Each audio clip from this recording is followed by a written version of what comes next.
এটা কোনো travel blog নয়, যেখানে যাই সেই জায়গাটা দেখানোর চেষ্টা করি, কাজে অথবা বেড়ানোর উদ্দেশ্যে যখনই যেখানে যাই। এখন দাঁড়িয়ে আছে একদম তেঁতুলিয়ায়, পঞ্চগড় জেলার মধ্যে। এটা একদম উত্তর জায়গা এবং এটা মহানন্দা নদী। এই যে আমার পিছনে সাইনবোর্ড লেখা আছে সীমান্ত নদীও বলা হয় এটাকে, মহানন্দা নদী। এবং এই যে আমার পিছনে যে নদীটি দেখা যাচ্ছে, এটি সেই মহানন্দা নদী যেটি বাংলাদেশ এবং ভারতকে দুই ভাগে ভাগ করেছে। এবং একটু যদি আমি এই পাশটা দেখানোর চেষ্টা করি, যে পাথর তুলছে অনেক দূরে, একটু জুম করলে হয়তো দেখানো যাবে। ভারতের মানুষজন পাথর তুলছে।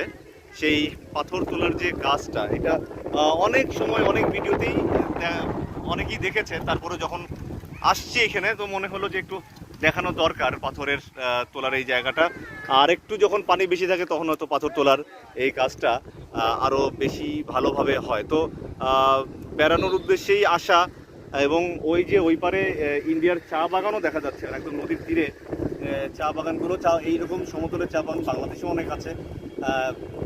তো এই চাগুলোর কোয়ালিটি নিয়ে অনেক কিছু থাকতে পারে, কিন্তু সমতলে যে চা বাগান হয় এটি কিন্তু একটা বড় ব্যাপার। সাধারণত চা পাহাড়ের ফসল, তো সেই জায়গা থেকে সমতলে মোটামুটি ভালো মানের চাই হয়। তো দেখা হবে পরের কোনো ভিডিও।